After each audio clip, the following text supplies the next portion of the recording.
तर बघा आज आपण बघत आहोत iron and folic acid in pregnancy. प्रेग्नन्सीमध्ये आयर्न टॅबलेट किंवा फॉलिक सप्लिमेंटचा यूज काय किंवा कशासाठी आपण जे वुमनला ऍडमिनिस्टर करतो. तर बघा त्याच्यामध्ये firstly iron supplement it prevent the mother from anaemia. प्रेग्नन्सीमध्ये जो अनिमिया ऑकर होतो तो प्रिव्हेंट करण्यासाठी आयर्न टॅबलेट हेल्प करणार आहे. आणि सेकंड आहे folic acid.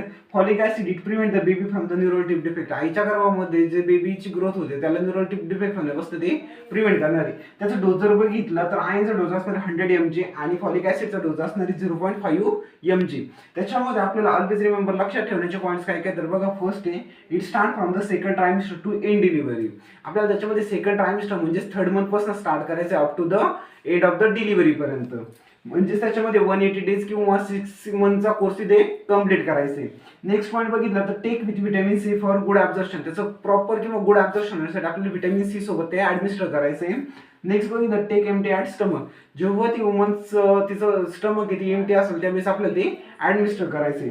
Next avoid with milk and calcium supplement. Milk आणि कॅल्शियम सप्लिमेंट सोबत ते अवॉइड करा, त्याच्यामध्ये त्याच्या ॲब्झॉर्प्शन मध्ये डिस्टर्बन्स येणार. नेक्स्ट बघितलं त्याचं ॲब्झॉर्प्शन ऑकर होणार डिओडेनम मध्ये आणि ब्लॅक स्टूल आणि ॲब्डोमिनल पेन हे जे सिम्पटम्स त्याच्यामध्ये नॉर्मल असणार आहे.